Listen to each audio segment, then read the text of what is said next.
I'm a helper. I'm wired to help people. I'm sure the way I was raised has something to do with that. My parents were caring, generous, hospitable people, always looking out for neighbors who were in a hard spot.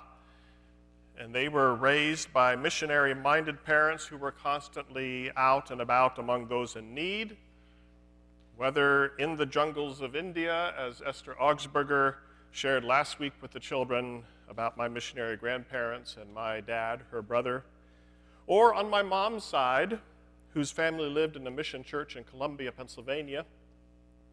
Columbia was once a thriving industrial center, but when my mom was growing up, it was a poverty-stricken town that had never recovered from the Great Depression. She and her siblings and parents would walk the streets learning to know the poorest of their neighbors, trying to help them find a fuller life, both spiritually and physically. Helping people is what I know how to do. It's how I was taught. It's the environment in which I was formed. And thank God for that formation. Without it, I wouldn't be a pastor today. Without it, I wouldn't have done what I did before I was a pastor. For those who don't know this about me, I was a social worker before being a pastor.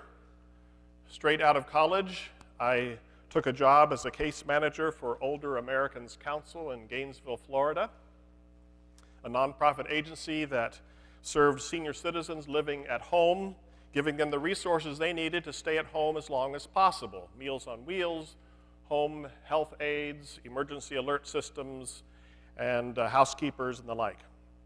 I was paid to be a professional helper.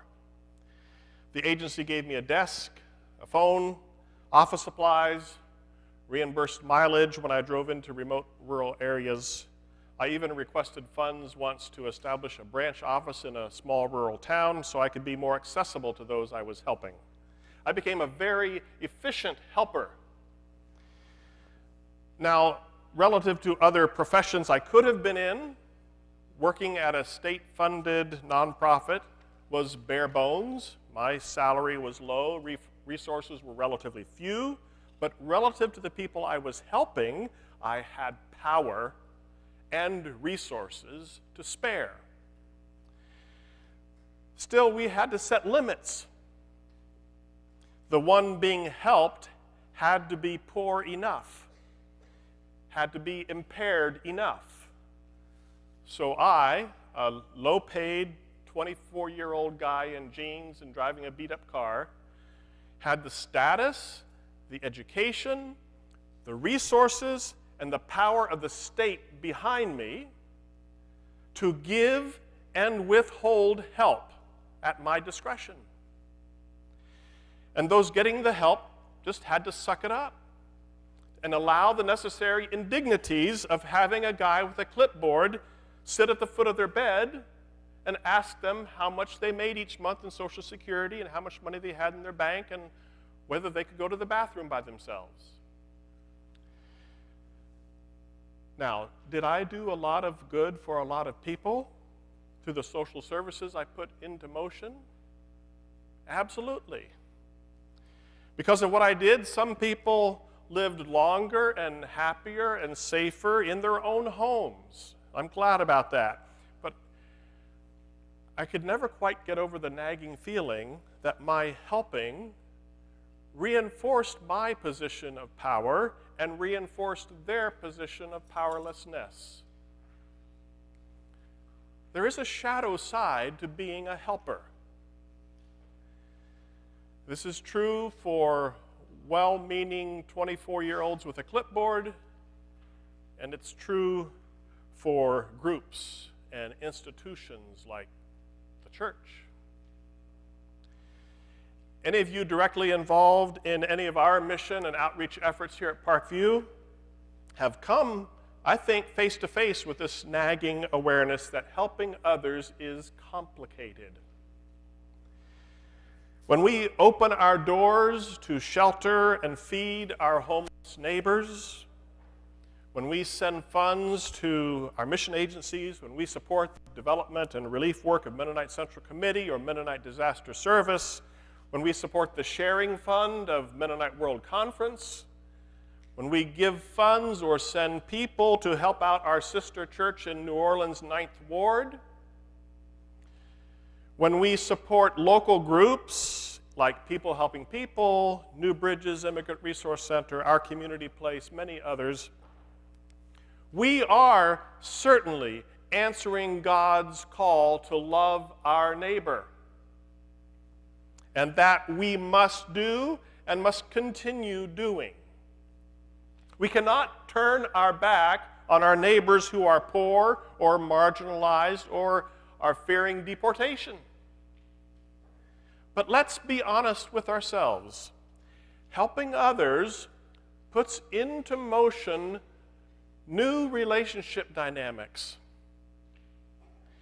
that we need to recognize and deal with somehow.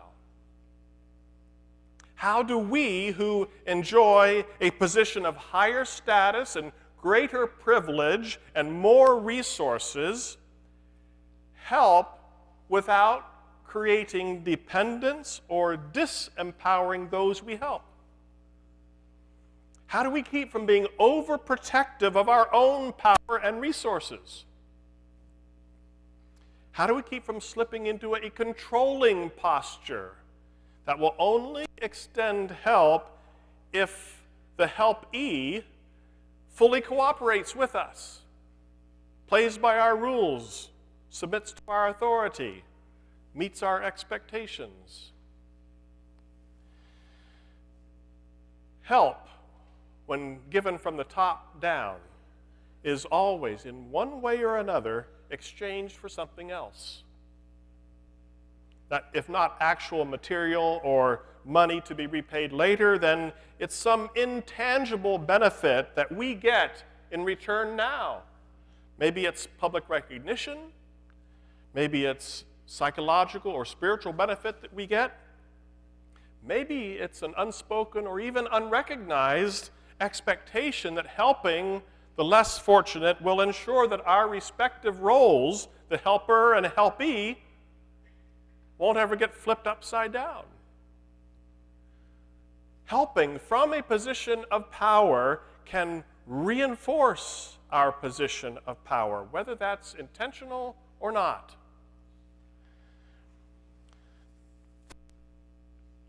But everything I've just described is confronted head-on by the gospel story we just heard. Despite all the good that I believe I have done in my life as a helper, as a social worker, as a pastor, as father, husband, neighbor, friend, I think I would do well, and I think we would all do well, to examine all of that in the light of Jesus. To look at Jesus as a model for how to be with people, especially with people in need, whatever that need may be. Jesus, as we know, was a consummate helper. Everywhere he went, he helped, healed, fed, restored, forgave, delivered, taught. But in today's gospel, we see another side of Jesus. Here it was Jesus who needed help. We don't often think of Jesus in terms of his very real and very physical and very human needs. But he had them. And they were sometimes desperate needs. In this story, I imagine that Jesus' needs border on desperation. Just a little background. In the eyes of Jews, the Samaritans were ceremonially unclean, that is, unfit to worship at the temple. Presumably then, a close encounter with a Samaritan would make a Jew unclean and require a purification ritual. So devout Jews took the long route around the region of Samaria. It was just simpler. Longer travel time now, less religious time and hassle later. For whatever reason, Jesus and his disciples went through Samaria. Maybe their travel schedule required it.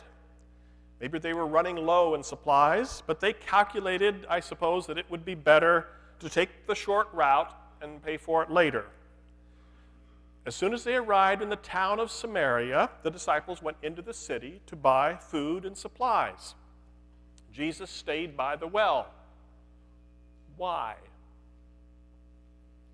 Contrary to popular belief, Jesus didn't stay because he knew he had spiritual business to do with a Samaritan woman who would stop by soon.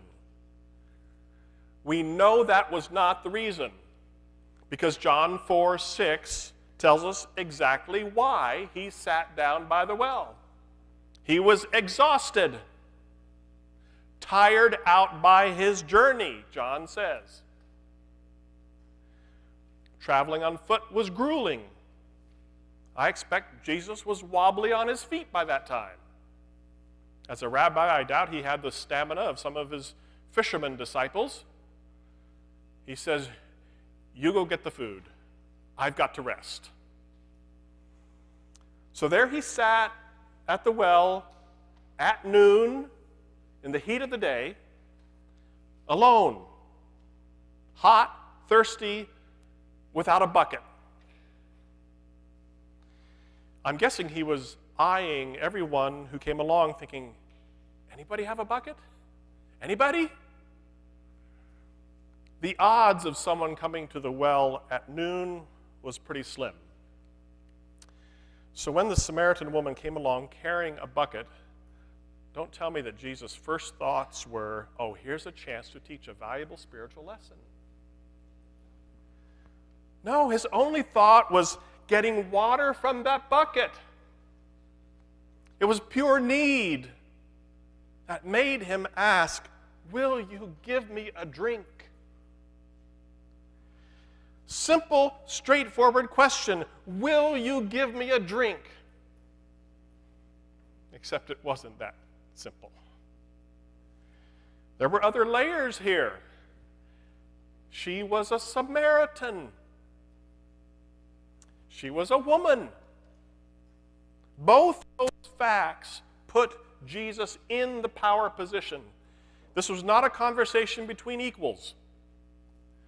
To make the story even more interesting, we find out that she was not your average, respectable Samaritan woman. Her marital history and sexual behavior put her on the margins of her own people.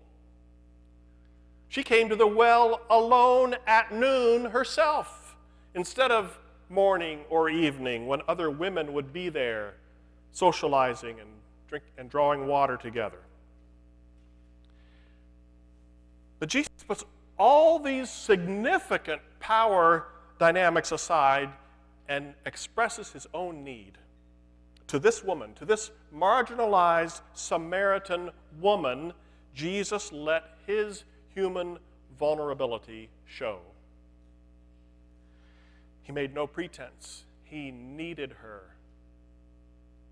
He asked her to be so kind as to reach out to him and meet his need. His act of vulnerability was so remarkable that it stunned the Samaritan woman, and it rendered Jesus' disciples speechless. John 4:27 tells us literally tells us the things they didn't say when they came back. And then, yes, there was a significant secondary interaction that arose between the woman and Jesus that quickly got into other spiritual and theological issues that would be interesting to explore today about the nature of worship, about eternal life, about the metaphor of living water. That's part of what was said at that time, but I expect that some of that was even filled in later in the telling as John, the gospel writer, distills what no doubt was an extended theological discourse between Jesus and the Samaritans, because we know Jesus spent 2 more days there in that town interacting with the townspeople. But that aside, the most remarkable thing that confronts the reader of this story upon reading it is that here sits Jesus opening himself up to and allowing himself to receive ministry from a socially suspect Samaritan woman.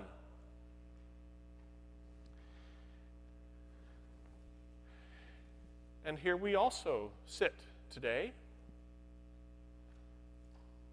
people of power in need of help, but not wanting to be very vulnerable so as to protect our standing. We have the resources to help others, and generally we do, happily and generously and even self-sacrificially. But when the need is ours, we hesitate. We don't want to risk too much. We need to guard our position. Letting go of the need to protect our position opens up all kinds of interesting possibilities. In the story of Jesus and the woman, when Jesus ignored his position and became vulnerable, he not only got his need met, he was able to help his helper in a deeper way and in turn help the whole town. I can't help but think that this same dynamic, the impulse to protect our standing and not become too vulnerable, plays into so much of the divisiveness, the conflict, the anxiety that plagues our church, our community, our national politics. The helping dynamic is different in those things and in our personal needs. But nevertheless, we may be trying to help our neighbor to, say, get on the right side of the issue, my side, and thereby help solve the conflict. But whatever the need is that we are trying to help today, chances are there is an impulse at work in us that doesn't come from Jesus. It's the impulse to put up our guards, to hide our weakness, to maintain our position of power over the other. Sisters and brothers in Christ, we sit here this morning thirsty. Our strength is dried up from our journey. Some of us are wobbly on our feet. Our weariness may come from the deep hurt of the larger world in which we live.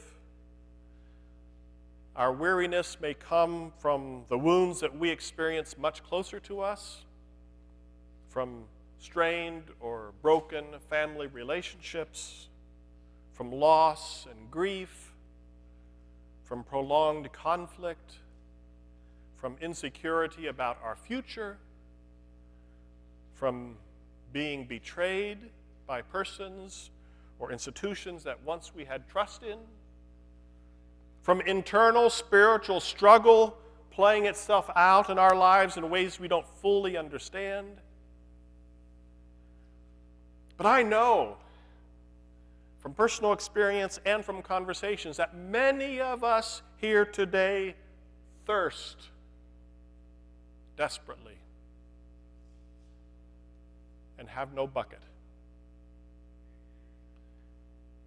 have no way to fix things on our own, no way to quench our thirst ourselves or satisfy our own longings. We need help. And we're even more vulnerable when alone at high noon and no bucket-toting person in sight. Let's sit with that thought a bit.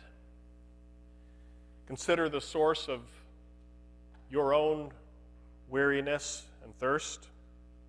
What is it drying up your strength today, making your knees weak, I invite you to come and sit by the well. Our Lenten ritual this morning is coming for water.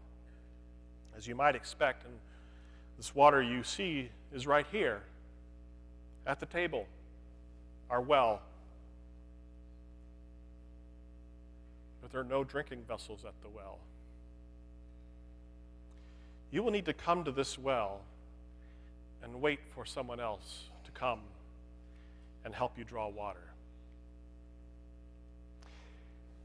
If you are led this morning, for whatever is going on in your life, to seek water, just come and stand near this front table and wait, as long as it takes. Someone else, I trust, will see you standing there and will be moved to come and be that Samaritan woman. We'll go to one of these two small tables on either side and take a small cup and come to where you are and pour you a drink of water. You don't even have to know the person waiting here at the well. Jesus and the woman were strangers. Anyone can help draw the water, even youth or children. You can come and take a cup and help out. You're capable.